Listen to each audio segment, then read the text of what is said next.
Hello. Thank you so much for joining me once again. My name is still Brian. This is still my channel, and today we are going to answer some philosophical questions as we are wont to do here. So this is called the Trolley Problem, the game. It came out, I think, like a month ago as I taped this. I don't know when I'm going to release it. I made the commitment to try to release one episode every Friday just to stay consistent. But I've recorded so much content, I might have to move up the release schedule just because it feels like putting more stuff out there might be a good idea.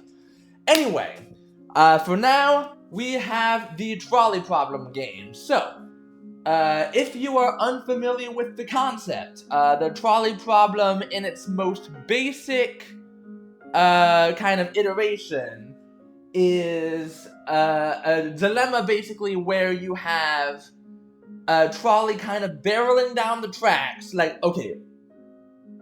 I'm going to ask you to kind of imagine this in your head. You have a trolley barreling down the tracks. It is going to crush 5 people if it continues on its current path.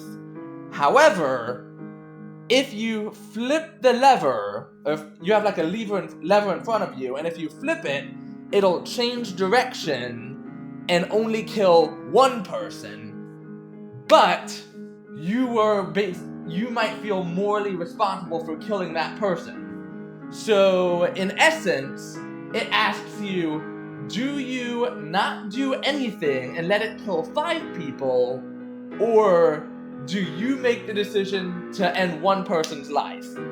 So that is it in its entirety. If you want a little bit of history, I think it was first introduced by a philosopher named Philippa Foot, who was I think the granddaughter of President Grover Cleveland or something like that. So it's been around since the 1920s or 1930s. It has been a big source of memes for the last few years.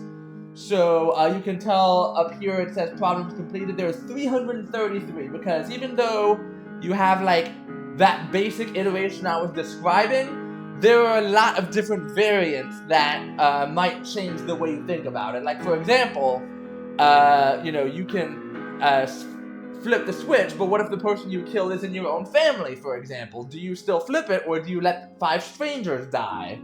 There's a lot of different ways you can go about it. So, going to go ahead and start. 1 person who will be crushed to death by the trolley if you do, or 5 persons who will be crushed to death if you don't. I'm going to, in this case, pull the lever. I'm going to try to pull the lever. Is there a way to pull the lever? There we go. Jeremy Bentham, founder of utilitarianism, says, "The ends always justify the means, and here you made the right decision, sparing 5 lives in exchange for 1. Now, it is very... Oh my god, that is so much blood! It is very, I guess, dependent on you as well, because I have to make these decisions quickly, and I have no connection to these people. Might I make the same decision if it was somebody's actual life that I was sacrificing as opposed to, some random avatars on the screen? I don't know. But it's just something I guess that's worth thinking about. Next question. Immanuel Kant says, founder of deontology, says, "It is murder to pull the lever. You have no duty to intervene. The blood of this person is on your hands." So basically, if you subscribe to utilitarianism, which is kind of the philosophical idea of wanting to do the most good for the most people, then pulling the lever is a good idea. Deontology, on the other hand, is more the idea that any action is inherently good or bad in and of itself. And it is not so much of an ends justify the means type of thing. So if you ascribe to deontology, you essentially believe that pulling the murder, you killed someone, that's bad, doesn't matter that you saved 5 people, you committed murder. So that's kind of what we've got going on. Next problem. 5 people will be crushed to death by the trolley if you do. 1 person will be crushed to death if you don't.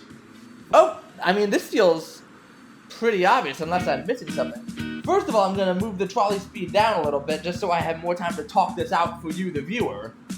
But second, I don't see any benefit here. Like, I already flipped the switch to save 5 people and killed 1 person.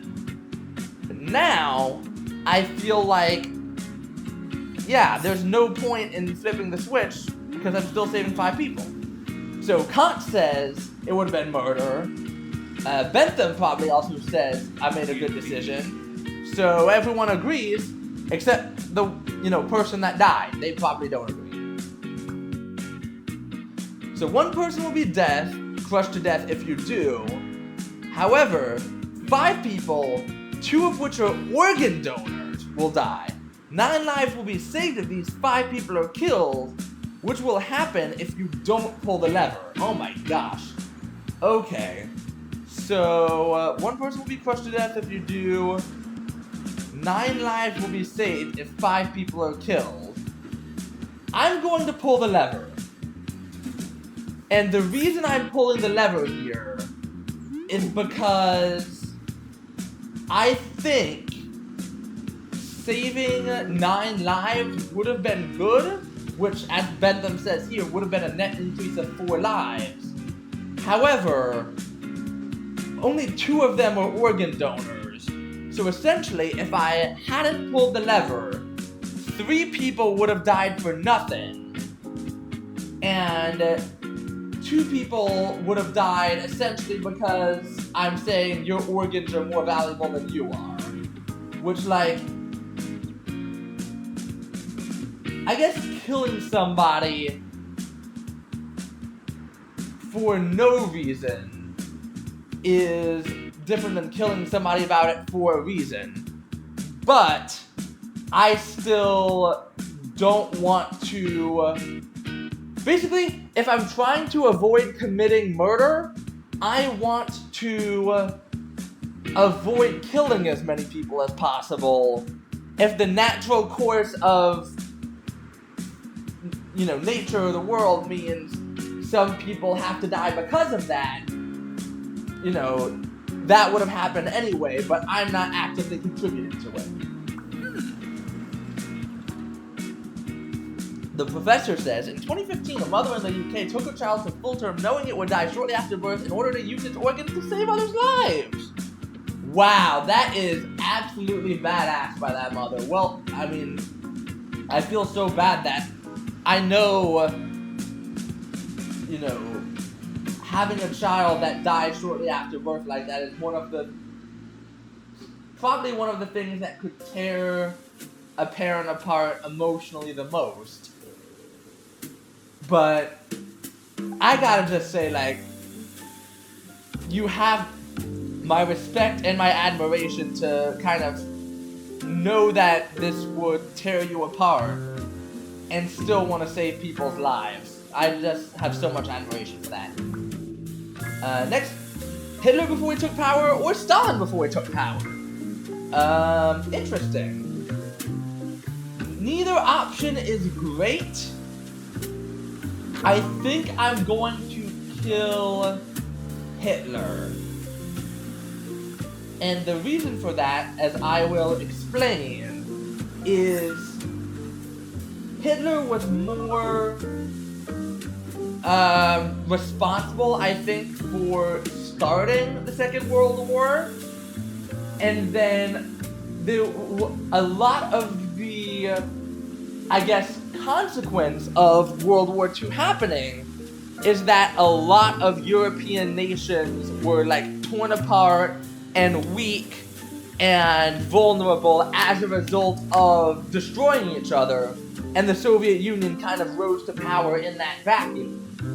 So, I think if we kill Hitler, there's a very good chance we either avert the war completely or at least avert a certain terrible subset of the war. And by doing so, there's also a chance that Stalin's influence is not as great. So that is kind of what I'm figuring. That is why I killed Hitler. Now I'm going. Mr. Calculator said cannot compute. I'm not sure why. Kant says it is murder. We can't really know who was worse than the other, so it's better to just stay out of this. Lol. I think that he actually wrote about that in Critique of Pure Reason. He ends the epilogue with lol. But yeah, we can't know, but I'm speculating, and honestly, killing either of these dudes probably saves a lot of people, so I'm not feeling super torn up about it. Let's see here. Who we got next? One person is an organ donor. Enough organs will remain intact to save 3 lives if they are killed by the trolley. Or no one. I'm going to stick with no one. I made the decision earlier that killing people just for their organs I think is wrong, because that's basically equivalent to, like, you know, the DMV seeing someone's license saying, hey, I'm an organ donor, and just shooting them in order to, you know, take their organs in advance. Like that, who would do that? So the one person will survive, 3 lives will probably die, but I'm not killing people specifically for their organs. What's this exclamation point? Nothing. So by Bentham says by killing 1 but saving 3, you would have had a net increase. Like I said earlier, he found utilitarianism. He just wants the most good for the most people. So in this case, more people would die, more people would stay alive if I killed that one person. However, I did not want to be involved in killing that one person. You know, some instances might be good. I don't think that one would be right. And the professor says, one of the easiest things you can do to improve the lives of others is to volunteer as an organ donor. Your organs will serve no utilitarian purpose to you after your death and will either be removed or burnt if you're cremated or embalmed. Unless some asshole with a lever decides to, you know, kill you for your organs before it's your time, in which case, you know, that wouldn't be one of the easiest things you can do. But, generally speaking, yes. Who we got next? 5 American lumberjacks and 5 American firefighters.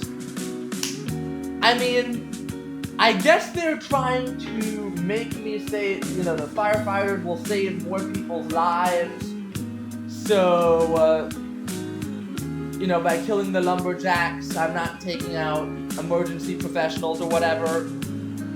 But honestly, I don't love the idea of killing 5 lumberjacks either, because, you know, they also have families. I feel like in a situation like this, I'm just going to back off. I'm not going to do anything. And also, like I said, I had a bad experience with a particularly bitchy firefighter once, so that is my vengeance. Mr. Calculator says, good choice. Fires don't happen as often as they used to, and firefighters no longer save as many lives as they used to. Lumberjacks provide a critical service of creating lumber, which is needed to keep a roof over our heads. Without adequate shelter, we would all die from exposure. Lumberjacks provide more for others than firefighters, thus giving their profession a higher utilitarian value. There you go.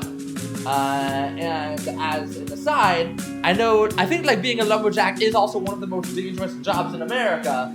So they really don't need, again, some asshole with a trolley deciding to kill more of them. Like, that doesn't seem very fair.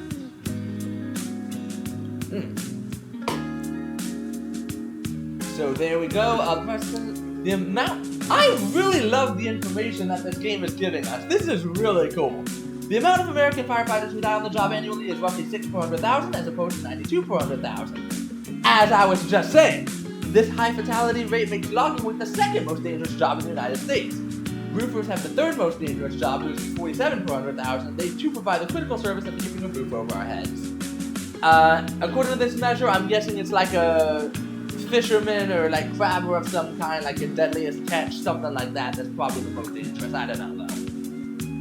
So 5 American roofers or 5 American firefighters.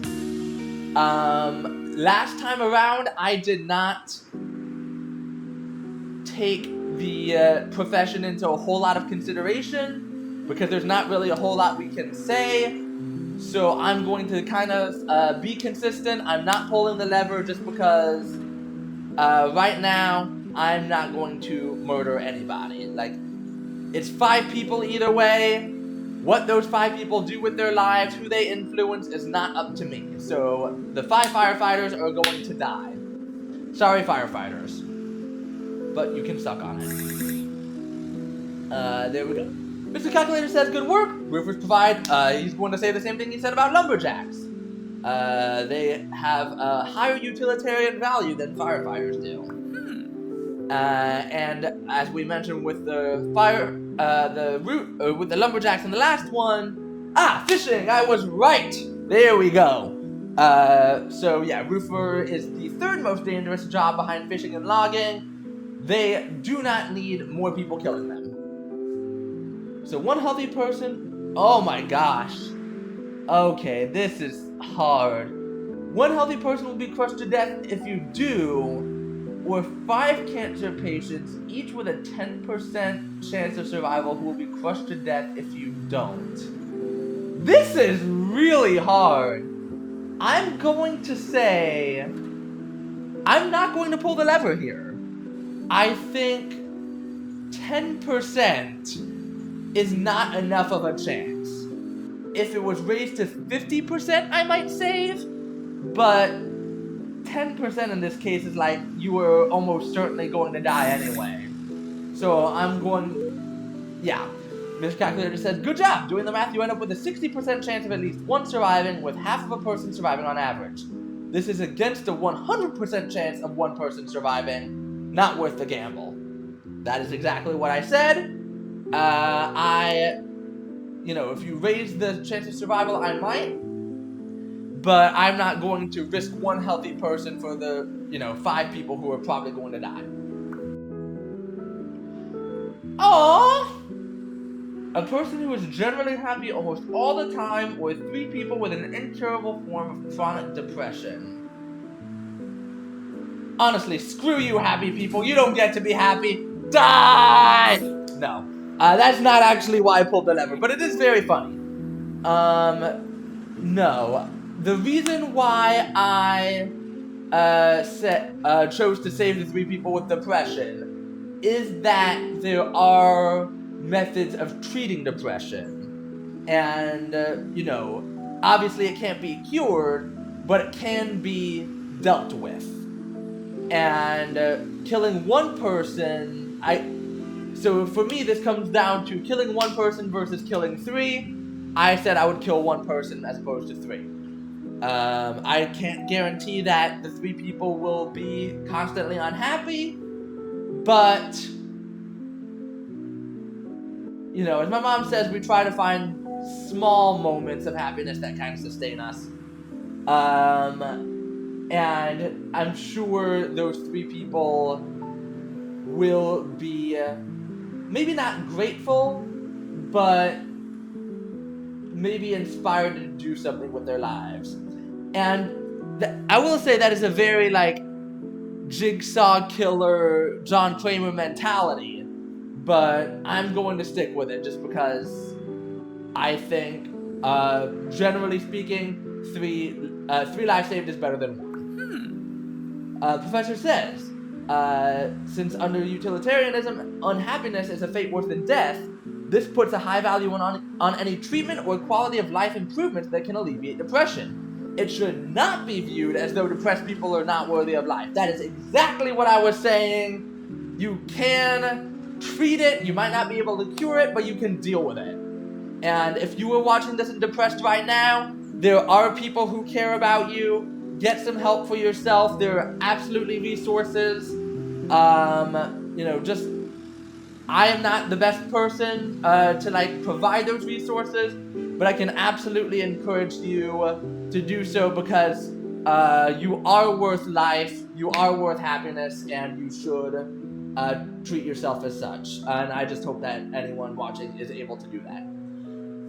By now you should have a good understanding of what the utilitarian characters determine to be a good utilitarian decision. Would you like to play the rest of the game in utilitarian mode? You will receive a score on whether or not your decision is utilitarian.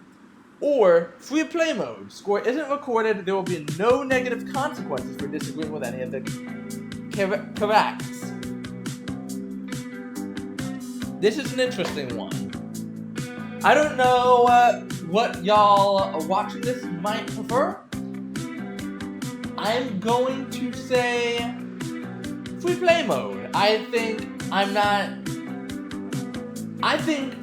the reason why I'm recording this game is not so I can get the best score, but it's so that we can sort of freely talk out our own rationality, our own mindsets, you know, sharing facts, sharing opinions, and I feel like that's easier to do in free play mode.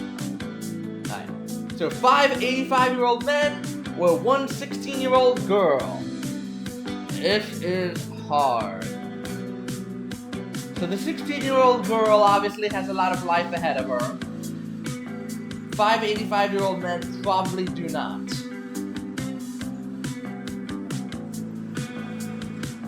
I might make a different decision if I wasn't on the spot right now, but right now I'm killing the 85-year-old men. And this I don't think it's the best decision, but yeah, so Mr. Calculator says, if everyone here dies at the average age of less than 102, their quality of life is the same and the grief caused is negligible, then it is better to pull the lever.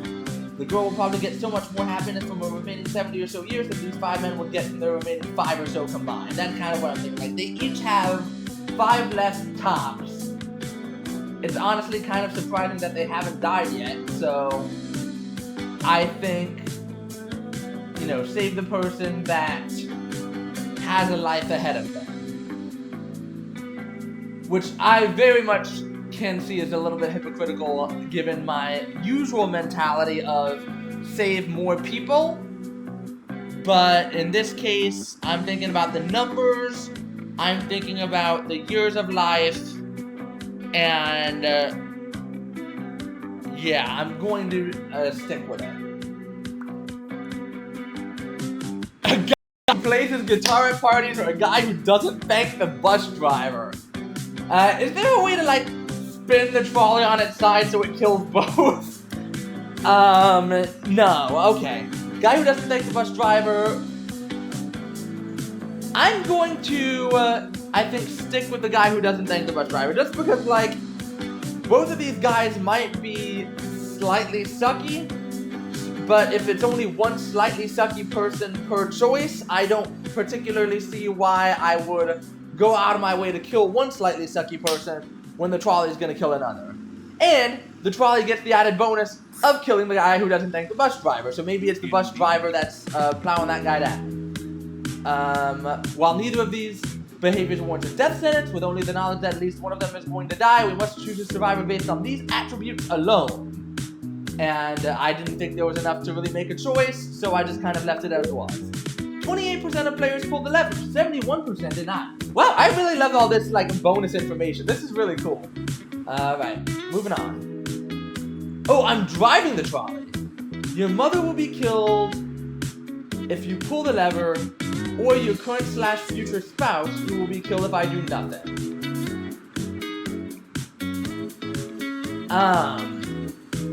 Honestly, the longer I'm single, the more I doubt that I will even have a future spouse, because I have never been anywhere near that. So I'm gonna treat this one as though I'm killing either my actual mother or my imaginary girlfriend.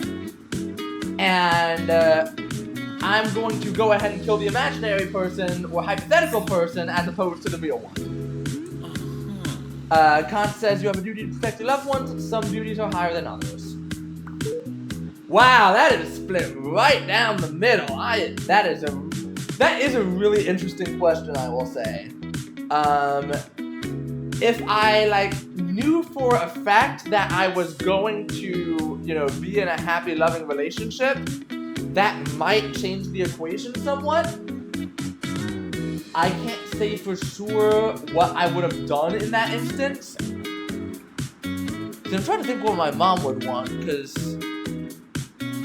I think, I don't know.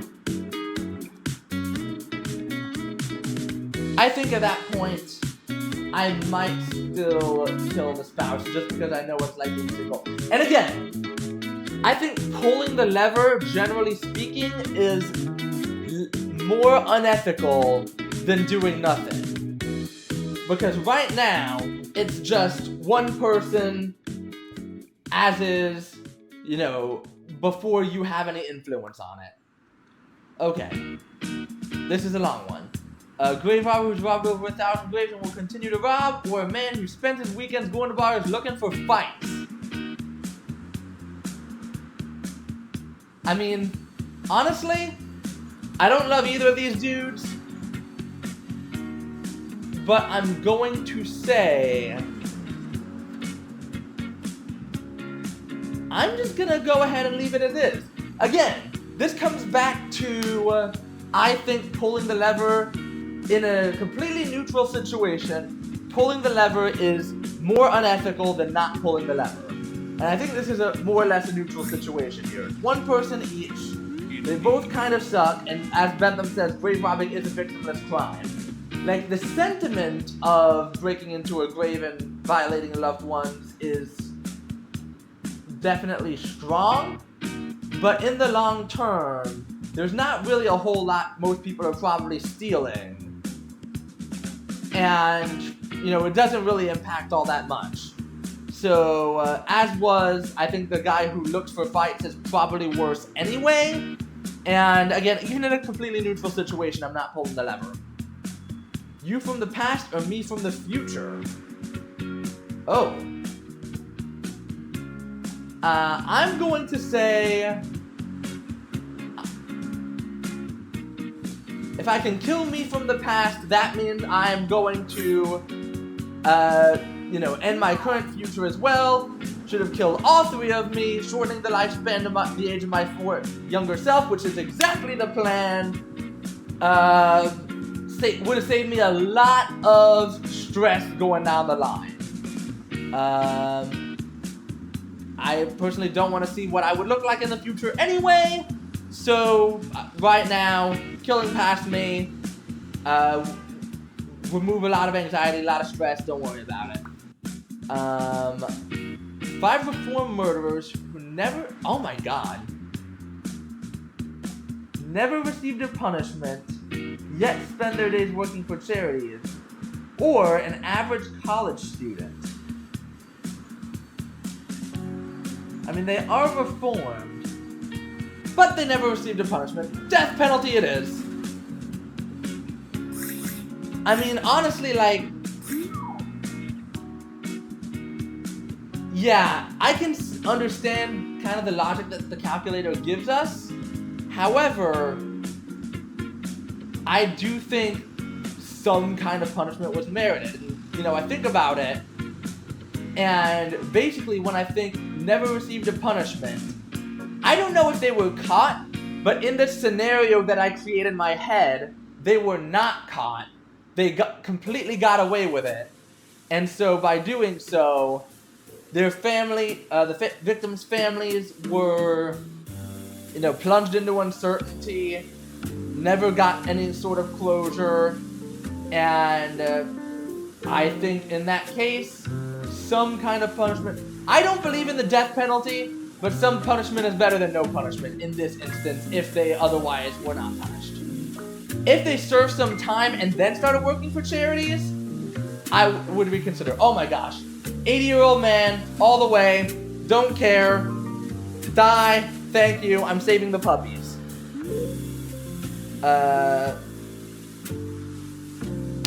This is something like, I do not care what the scenario is, I will save the dogs. It's just something that I've talked a lot about on this channel before. My dog, Mikey, when we had him, had like a major impact on my life and my happiness, got me through some really tough times. I'm not killing any dogs. End of story, done, humans can all die. Even if his consciousness and ability to enjoy happiness is magnitude larger than dogs, it's unlikely he has enough remaining time to experience it to outweigh the potential happiness experience of the dogs. Not to mention the amount of joy and happiness a dog provides a loving family. Aww. 5 kittens or 5 puppies?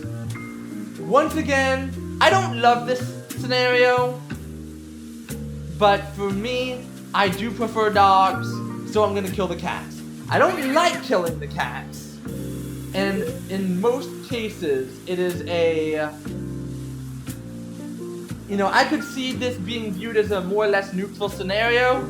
For me, the puppies just have more, I'm more of a dog guy. I don't like killing any animals, but dogs take priority. Humans and dogs have co-evolved to associate each other with happiness and companionship. It is a natural tendency between both puppies and their owners, while this exists in cats is to a lesser extent. The amount of happiness a dog can experience in the presence of a human has developed to a greater extent, and it is therefore the right decision to save the puppies. Basically, cats are assholes, save the dogs. That's kind of what it's saying. Your mother or your father? Oh my gosh. Okay.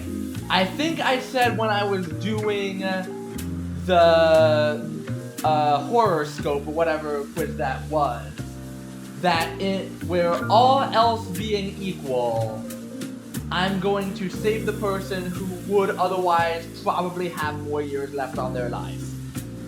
Even so, neutral situation,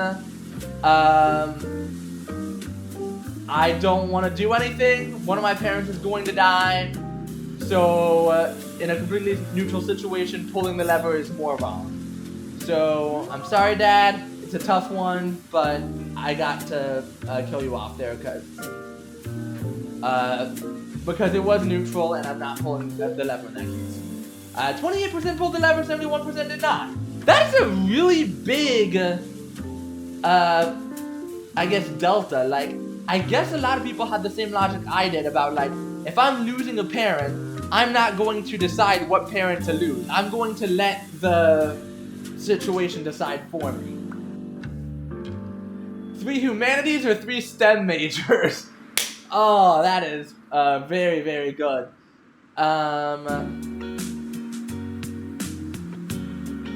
Ooh. I feel like a lot of the problems in the world today are caused by tech bros, so I might kill off the STEM majors anyway. But even so, 3 people either way. I'm not going to say 3, depends on your major to say you're more valuable than other people. So I'm going to kill off the STEM majors and do nothing. 5 STEM majors. The professor says humanities majors are actually very important. There are many lucrative jobs available to humanities majors, such as being a humanities professor or being a humanities professor. So many lucrative jobs. I mean, you could be a professor. Yeah. That is very funny to me. Oh my gosh. They are very important though. Like, again, I think STEM majors without humanities is how we get tech pros. And nobody wants that. Humanities majors can probably contribute far more to society than STEM majors, but probably not, lol, get dunked on! Mr. Calculator, unsurprisingly, favors the mathematics. An elephant or an elephant poacher who's the only source of income for a family of 5. He kills about 50 elephants every year. Sorry, I'm saving... Oh, wait, no. I didn't mean to do that. Sorry. I wanted to save the animal, but I accidentally hit the lever instead of the fast forward button. So I wanted to... I'm going to, make a note here. I wanted to kill the poacher. I would kill the poacher.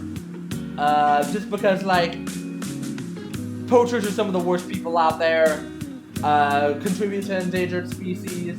Contribute to lack of resources, scarcity. It's just generally terrible people, and I would kill you. 100 people or me? Oh my gosh. I think right now... Again, it's very easy when I am kind of on the... Oof! That is wild.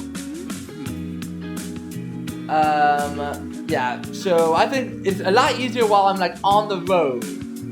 But I think 100 people is just so many.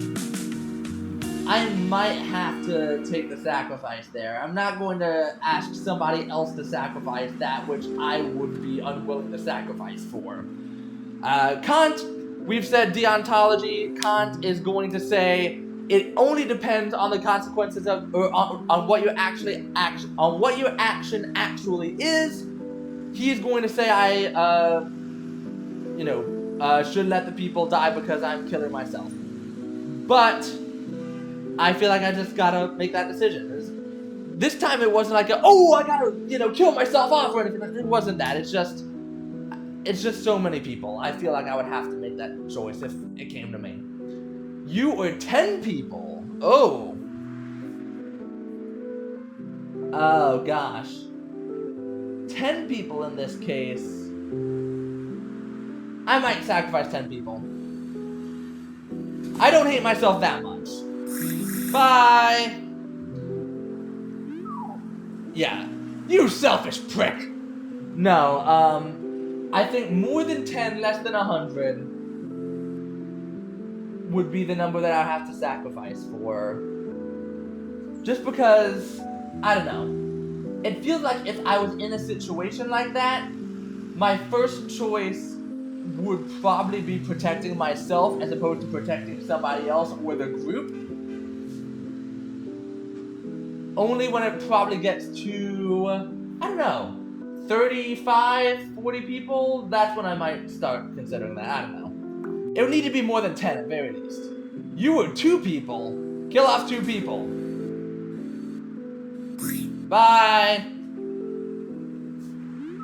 Yeah, calculator agrees. But if I'm killing off 10 people, you know I'm killing off 2 people. A random person or your favorite pet? I'm not killing any pets. Sorry, person, you're gonna die.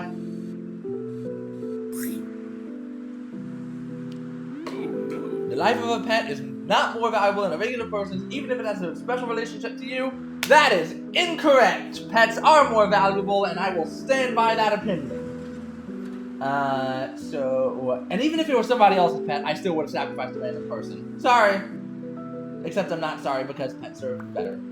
55% pulled the lever, 44% did not. 55% are correct. Good job, that 55%. You or your favorite pet? Not killing any dogs. Sorry. Not happening. I am taking the L here. Whee! Ooh. I think they're still kicking. It is not selfish to pull the lever. No, I will sacrifice 10 people for myself. I'll sacrifice 2 people for myself. I'm not sacrificing my pet. Absolutely not. No way, not happening. Are you okay? Someone called 911. I think they're still kicking. Assuming you'll outlive your pet, you create more Yeah, I can't guarantee I'll create more happiness than my dog does. I know where I stand. I am an okay person with pretty good YouTube videos, and is usually pretty kind. I don't know if that dogs create infinite levels of happiness. Like, I cannot compare to that. No way. 53% pulled, 46% did not.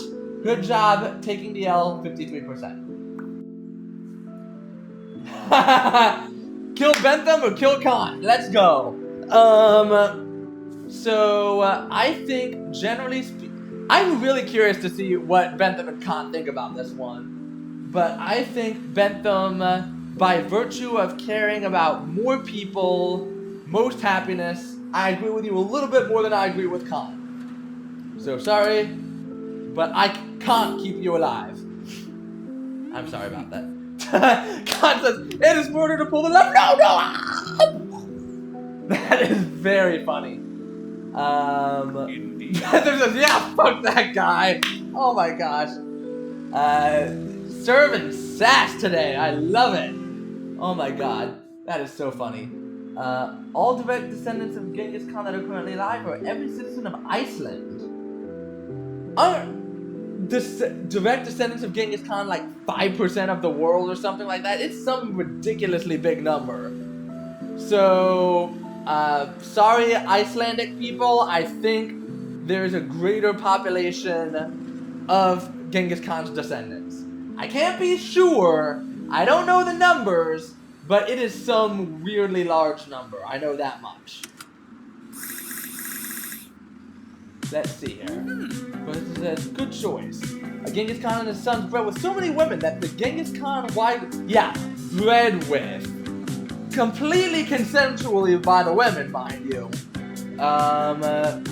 Anyway, Genghis Khan white women can be found in 8% of Asian men. About 35 million people. Only 334,000 people live in Iceland. Yeah. I told you, a lot of people descended from Genghis Khan. 10 random years from memory or 3 years of lifespan? Oh, gosh. Honestly, I can't remember what I was doing from the ages of 0 to 10 anyway. So, I guess I'll just give those up. Like, I remember nothing up until I was in, like, middle school. We don't often think about how much of who we are is how much we remember. That is true. But if I can't remember anything anyway... Oh, wow, I'm really in the minority. Yeah, I will grant that 3 years is not a lot. But honestly, I can't be sure that I'm going to live for super long just because my diet is absolute garbage. So I want to make sure that I get as much as possible. An American man... Oh! Okay, so usually rude, but tips well. Polite and gracious, but never tips. I feel like both are... I mean, I have not been in the service industry, so I cannot say for sure. In my mind, both are about equally bad. So, we know what I say about a neutral situation. Neutral situation, don't pull the lever.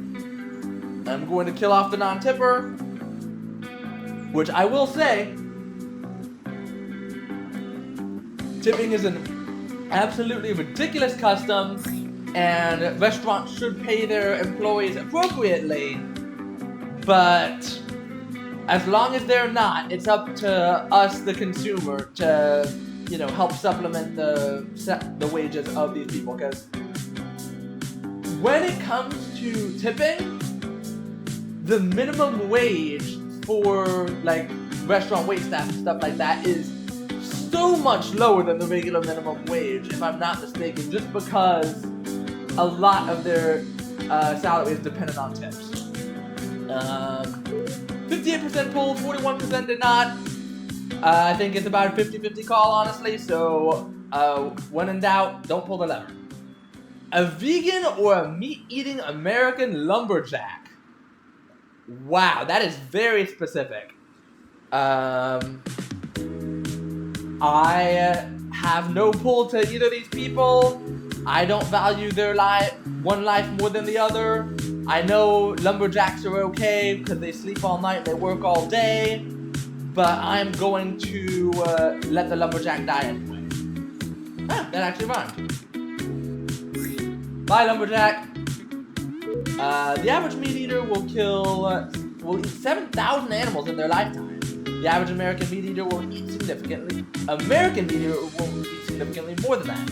Animal happiness is important, and almost all animals raised for meat in the U.S. go through a horrible, unhappy life. Greenhouse gas byproducts that are required to produce meat are the leading cause of climate change, causing much harm to all living things. Under utilitarianism, the American meat packing industry is a great evil. Decreasing the demand is preferable. That is another thought that I had. Honestly, it's one of those things for me as well, because you know, I've said many, many times on this channel, so anyone watching knows how much I love animals. I am not vegan because I only eat like 5 or 6 distinct types of food. And going vegan would remove like 4 of them. So I guess I could starve myself, but I feel like it would not be very productive for me. A vegan or a gametarian, a hunter who only eats vegetables and the meat of the game he kills. Again, well, first of all, killing animals, I am not going to accept or tolerate that. you know, I feel bad enough eating animals that were killed for me. Having somebody, like, actively kill animals, no, absolutely not. You are 100% dying. Sorry, not sorry.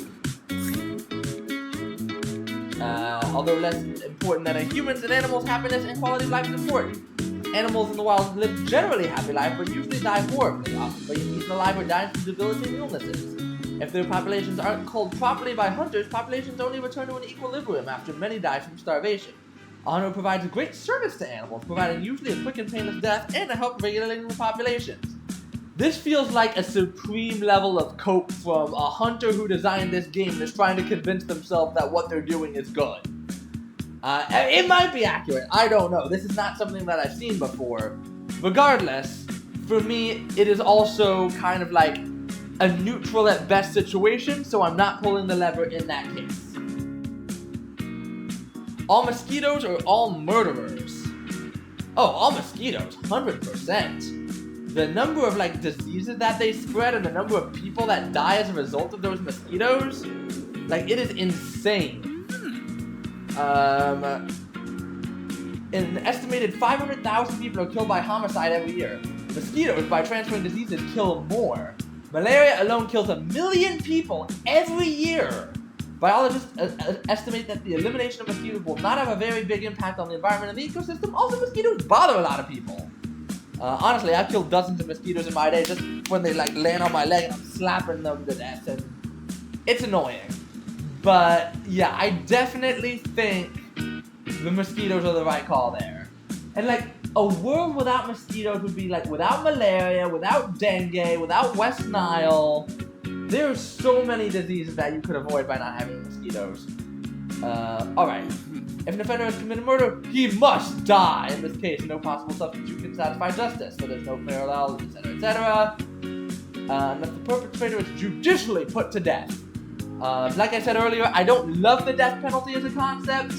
I am generally against it. I understand the, like, desire to punish people, but it does not say that they, like in the previous problem, that these murderers have not been already punished. So if they've already been punished for the most part, I don't see the need to punish them further. If the trolley crosses its path all discarded fishing nets in the ocean or all discarded straws in the ocean. Oh my gosh. I feel like I'm going to say the straws here because I think the plastics probably do more harm. Professor said the biggest threat for life is discarded fishing nets. Oh no! I guessed and I got it wrong. Sorry, I wanted to save most people and I couldn't. A cloning machine which would allow would-be parents to clone a newborn version of themselves or nothing. Honestly, I'm probably just killing this machine. This feels weird and unethical and I don't like it.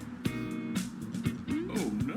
No, cloning machines do not create any harm and allow for the creation of new life. Yeah, new life, quote unquote. Did you watch Mickey 17? They are not always the happiest people. According to Pew Research polls, only 13% of Americans find the idea of human cloning morally acceptable. I don't know if it's morally acceptable, but it feels like a scientific breakthrough that we do not need to be worrying about right now, given the scientific breakthroughs that we are already worrying about right now. A random tourist or the original Mona Lisa? I mean, why? A person or a painting? By painting? Come on, that is ridiculous. The professor says, good choice. The Mona Lisa has artistic value, but none of that lies within the key physical brush strokes. The idea will remain, but it has little utilitarian value. Yeah!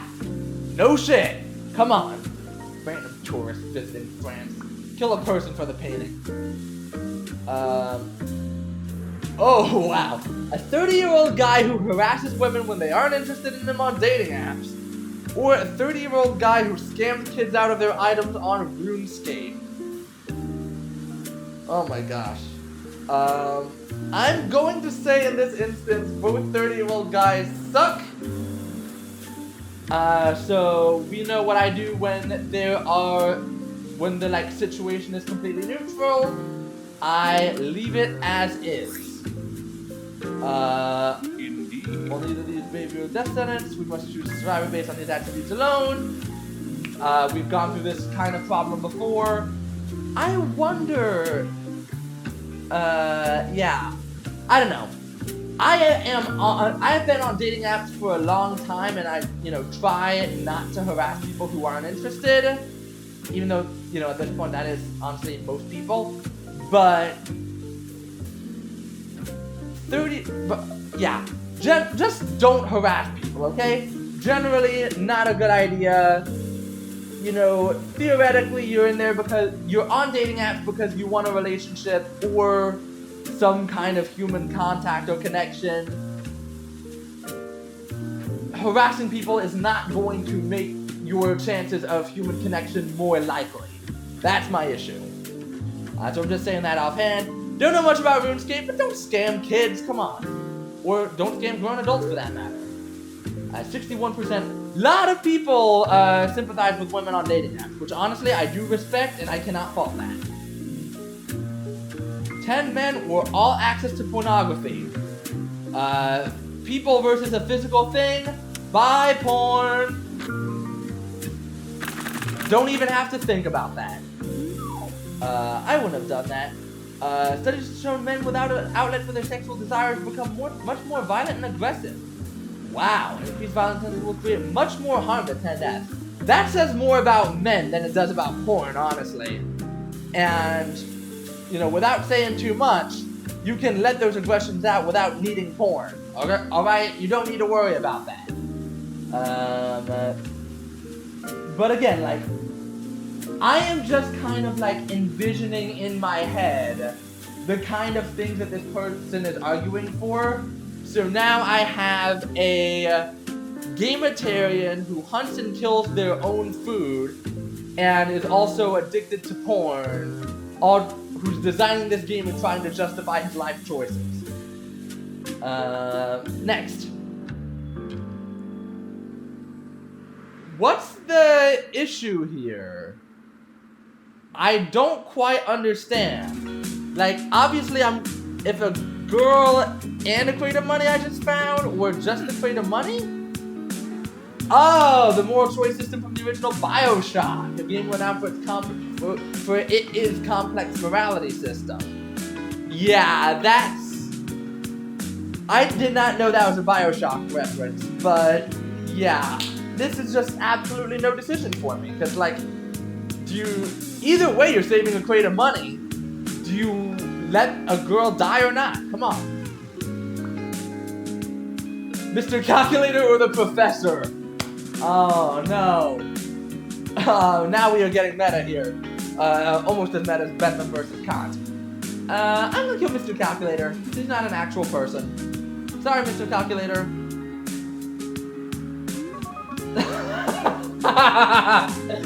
Oh my god, that is very funny. I'm going to take a picture of that because I don't know if that converts into a message saying fuck you or something like that.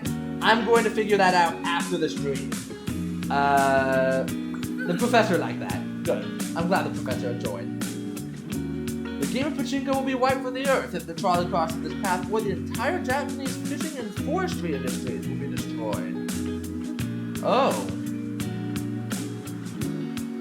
I think, generally speaking, a game versus an industry, I'm going to sacrifice the game. It's a lot of people's jobs. Fishing. I don't care about Japan's GDP. Come on. 0.3% of the entire world's GDP. Not to mention 14% of all anime, which is used to make animations within the machine. Fishing and forestry in Japan only account for 1.9%, while fishing and forestry have a tiny overall impact. It is responsible for the endangerment of whales. Yeah, I know, blackfish and all that. Oh no, it was what? The Cove? Yeah, there was the Cove, I think. But regardless, I have people's actual jobs there versus some weird pinball variant. Come on. Alright, moving on. A Scottish child who will live his entire life in East Glasgow, UK, or a Haitian child. I mean, if you've been to Glasgow, which is where I got my master's, you know that child is probably going to be stabbed there. So it's basically, do you want to let someone starve to death or get stabbed to death? But I'm going to say, generally speaking, I'm going to kill the one who's going to starve to death, because that is longer, more drawn out, and more painful. Tough one, but I would have pulled the lever. The average life expectancy for Haitians is 61 years. The average life expectancy for people living in East Glasgow is just 54 years. Yeah, they're all getting stabbed. That is a tough decision, though. 1 cow to be raised, or 200 chickens to be raised. Aww. I feel like, in this case, without worrying about, like, the meat, or kind of what it creates, or what the impact is, I'm going to kill the chickens. It feels like a more merciful death for them than the life that they live. Oh wait, well, I hit the wrong button because I'm an idiot, but still. I would have killed the chickens. What's this exclamation point? Oh, that's how you kill both. Okay. So there is a way of killing both. That is great. I did not know that. I will just say in this instance, let's go ahead and see, because I didn't actually look at the problem. Random person Stradivarius, 17th century. Oh, I'm destroying the violin 10 out of 10 times. Don't need to worry about that. Violin is being destroyed. All manga or all anime? Dang, that's really hard. Especially because I'm not a huge I'm not a huge expert in either. So I'm not sure, like, what one inspires the other, or like what impact they have on people's lives. But I think I'm going to sacrifice anime, because that might encourage people to read more.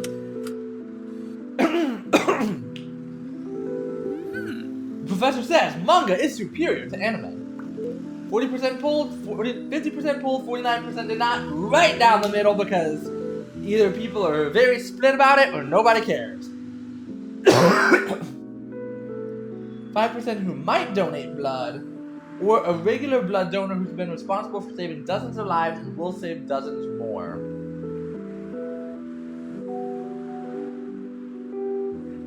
I mean, I think I'm going to stick with the rationale that I've used before, which is I am not going to consider what might happen down the line, you know, if I save or let them die.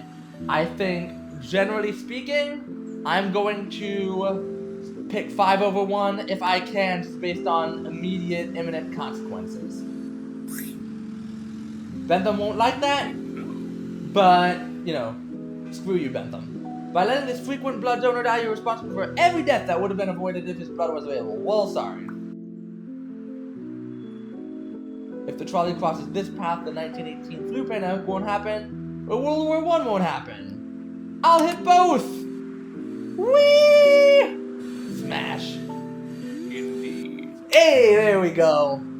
Nice. The world is much better off without either of these. Now, I will say, if I have to choose between one of them, I would probably pick World War I. Because not only did World War I kill a whole bunch of people... No, actually, if World War I doesn't happen, then there's a chance that the Spanish flu pandemic doesn't happen either. Because I know a lot of the way that the Spanish flu spread was by, like, people hunkered down in barracks, you know, in super close proximity to each other.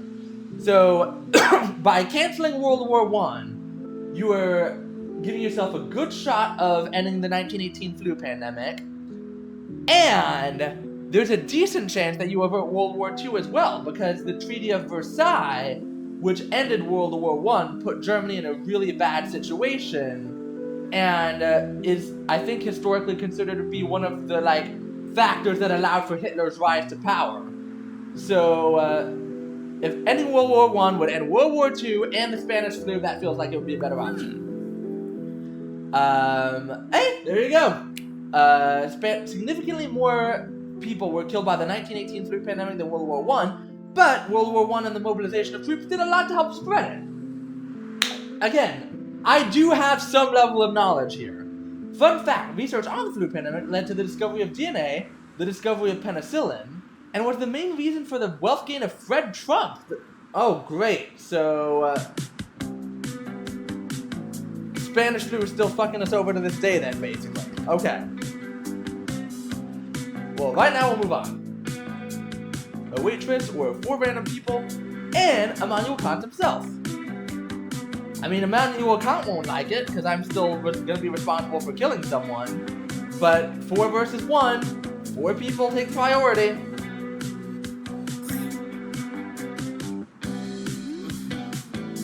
Kant says, bullying that lover is murder. I'm not thankful at all. You murder that person and I'm calling the police.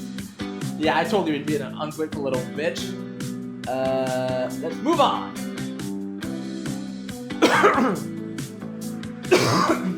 6 androids or a human, killing the androids. Humans take precedence over things. Pets take precedence over humans. These androids cannot feel happiness. Their lives are worthless besides what joy they bring people, and it's likely not more than what Mr. Street Sweeper provides. 5 dogs or a service dog for a blind person. Oh, I don't want to kill any dogs. I'm so sorry. I don't want to do this. Blind person can get another service dog. I cannot kill 5 dogs. I have to, especially the ones that are like loved by their families.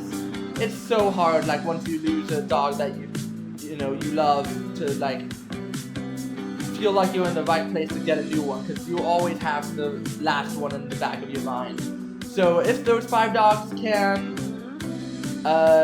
stick around, make families not have to go through that, I have to kill the service dog. I don't like it, but I had to. 30 terrorist fighters and 1 journalist. Or no? Oh my gosh. Okay. I kind of want to kill the terrorists, but the journalist is the really fascinating component of this, because you would think that, completely innocent person. I'm gonna kill the terrorists, because honestly, if I don't, they'll probably kill the journalists anyway, because they're right next to him. This is generally less collateral damage than most drone strikes. You make a great drone pilot. Great. And now I can enlist, finally, what I've always wanted to do. Every Lone Star tick in the world. Wait, so I have to kill a bunch of ticks or nobody? Come on, I'm killing the ticks. Yeah, easy. I know that disease that makes humans allergic to red meat is probably going to be like, yeah, exactly. Because they're going to argue, and I'm not even looking at it right now, but they're going to argue that by being allergic to red meat, the amount of factory farming and the number of cows and chickens cows that have to die would be better in the long term. But if I can kill ticks, if I can kill mosquitoes, also, I don't want to force people to be allergic to red meat. That feels like bioterrorism. A bit really weird manifestation of bioterrorism, but still. Everyone living in the southern hemisphere or everyone living in the northern hemisphere. I think the northern hemisphere has 70% of the overall world population or something like that, so the southern hemisphere is definitely the way to go. Lot fewer people. Good call. 88% of the world. I knew it was some ridiculous number. Alright, that is wild. A jumpy police officer that got scared and accidentally killed a civilian, or a 16-year-old kid who made a fake 911 call to swat a gaming streamer he didn't like, which ended up getting them killed by the man on the top track. Aww.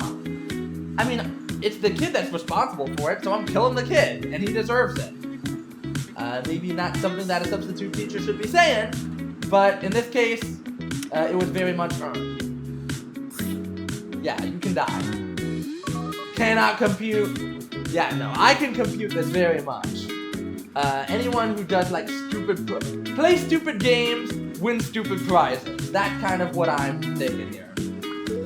36% pulled the lever, 63% made the right choice and did not.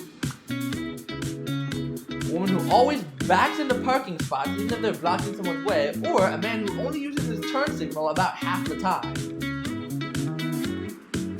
I think both of these are inconvenient, but I'm going to call this a neutral situation, so I'm going to kill the one person.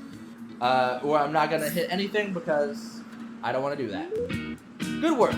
Failing to signal has a real impact on the amount of car accidents. That is also true. Motor vehicle accidents kill hundreds of thousands. Is the leading cause of death of Americans aged 15 to 24. You have a turn signal. Use it. Moving on.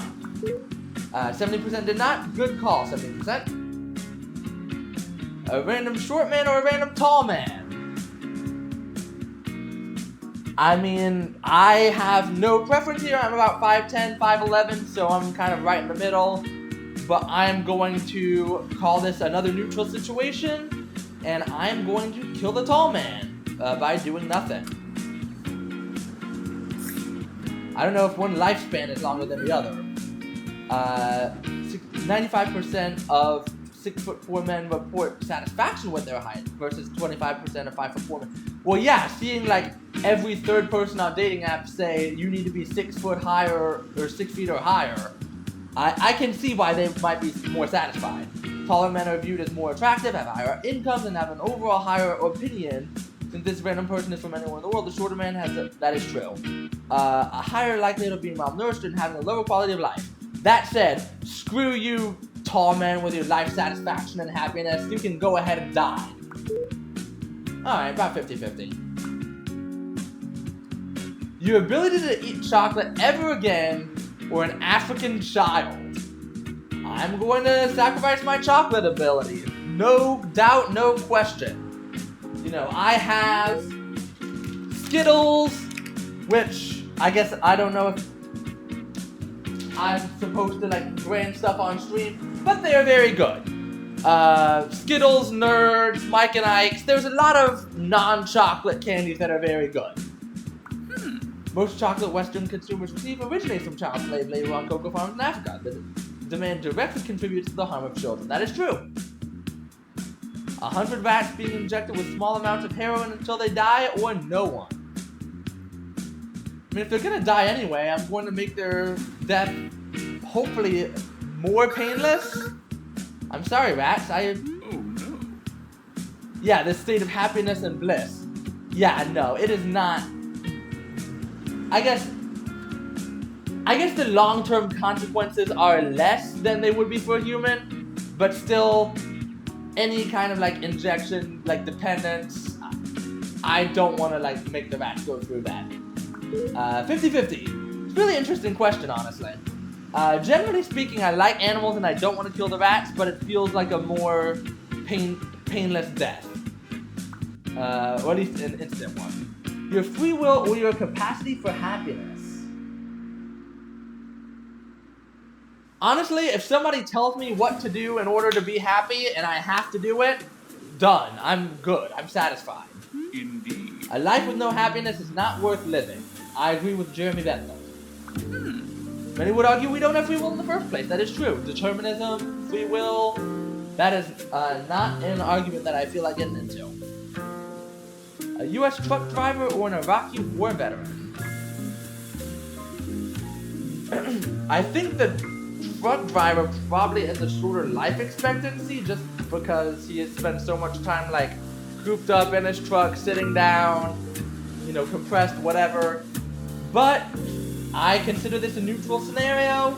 I'm going to say no death or no change. The Iraq War did not bring stability to the region, nor decrease the use of terrorism, it only increased it. Truck drivers are responsible for bringing you everything you own and everything you need to survive. One of the most dangerous jobs in the US, I did say that. Even if there's some positive utility, it will be negative towards those in Iraq. Which, okay, I'm going to say in this scenario, the Iraq War veteran, rather, is a veteran, so I'm guessing he is done with the war and has come back stateside. That said, it's a random veteran. Like, if it was somebody, like a general or something calling the shots, I could see the sort of utilitarian argument coming into play here. But as it is, it's just one guy who has to, who's enlisted and has to kind of do what the superiors tell him to do. I don't know. A man who fires 3 bullets from a handgun into the air in the middle of a suburban community, or a passenger who refused to wear a seatbelt whenever she's in a passenger vehicle. Most circumstances I would consider this a neutral scenario. However, 3 bullets from a handgun would also terrify any dogs in the community, and having had a dog, I cannot abide by that. The passenger that doesn't wear their seatbelt is a greater threat. Drivers and passengers are often crushed to death by other passengers that don't wear their seatbelt in car accidents. Wow. I don't consider, randomly firing a handgun into the air likely to kill people. I really don't. But I do believe that it is more likely to do harm or practical harm to a local pet than, not wearing a seatbelt would be to cause other people's death. A murder slated by execution of Trolley, or an exact clone of the man with all the same memories who believes he's the original.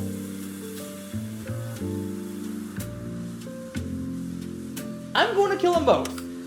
I think cloning in this instance, cloning a murderer, there's nothing functionally different. So if you're killing one person, you might as well kill them both. Would have been unable to kill again because he believes he's the original, so I stand by my decision here. I think this is a good choice to kill them both. The man on top is merely a different vessel for the exact same consciousness. He's not a murderer, but you have a right to kill them both, as the clone is functionally the same as the murderer who would have been unable to kill again. Alright, moving on. Your daughter or 1 billion people? I'm going to pull a Thanos here. I'm going to sacrifice my daughter for the lives of many. I'm sorry, little one. You just murdered your daughter, you asshole! This is the recreation of the... Oh, yes! The ethical dilemma at the end of The Last of Us. Because he pulls out Ellie from the, whatever the surgery was, and stops them from finding a cure. Okay, that is a wild situation. Now, I see where Joel's mind was and where his logic was. I am going to stick with my decision of 1 billion people. It is just too many. Then again, I don't know. Because in The Last of Us, you need to sacrifice to be guaranteed a cure. I don't remember the lore of the game or the show very well, and actually the show will probably have released its first episode by the time I help post this video, or at least the first episode of season 2. But I do think that there could be other ways of finding a cure, where saving your daughter could be more justifiable. But if you know for a fact by saving your daughter you are dooming 1 billion people, that's another issue. 2 70-year-old men or 5 people on death row. No chance of escape, 10 years until their execution. Oh. I don't know. 5 people on death row content with their quality of life in prison. They're both content. I'm going to kill the 5 people. I think that they're on death row. They know they have 10 years. Actually, no, I'm pulling this lever. That was a hard one. That was a really hard one. But we are looking at 50 years against 20 years. The murderer's past crimes do not matter because they know they're not going to escape. I think I made the good decision there. That was really hard though. I do think, yeah, because it's about 20 years. Because by giving us this scenario, they're basically saying these two 70-year-old men have about 10 years of life left. So by killing them both, there's more like overall satisfaction for the people who are on death row who are going to die anyway. Your hearing or your sight? Oh no. It'll be hilarious if like I sacrificed one of them and then the next problem just was like completely blank or they're completely muted. I'm going to say hearing. I think I need my sight more. Cannot compute. That's a tough one though. I think, generally speaking, there are things I can do with sight that I would not be able to do if I had hearing but not sight.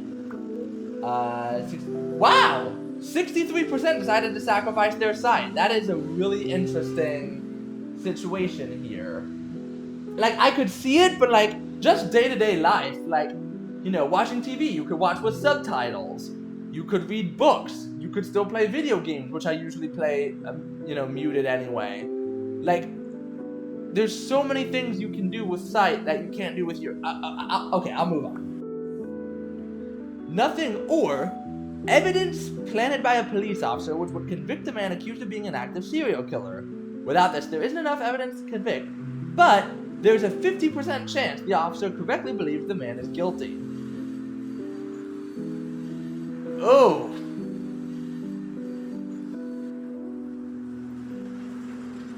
I think 50-50 chance of killing an innocent man, I can't do that. Yeah, I guess, wait. No, sorry. I mistakenly mixed that up, because in order to have the situation that I had in my head, I would have to destroy the evidence.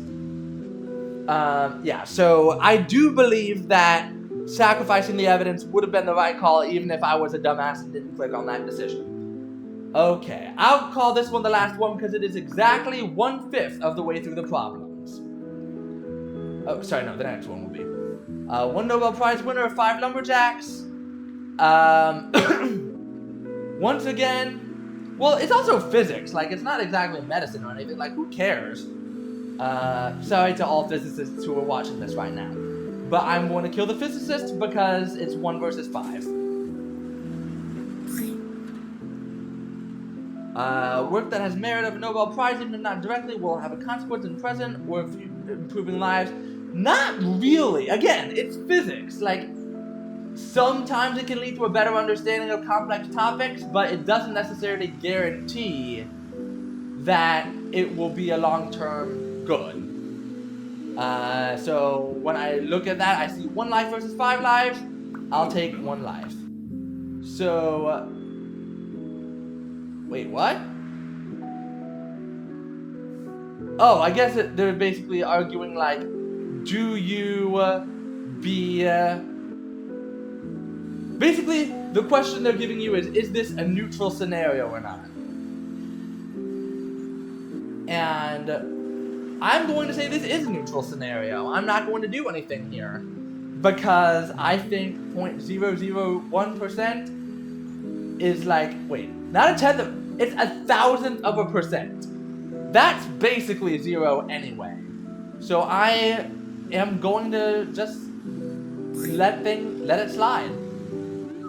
Precision is important, nothing is negligible. It's pretty negligible, honestly.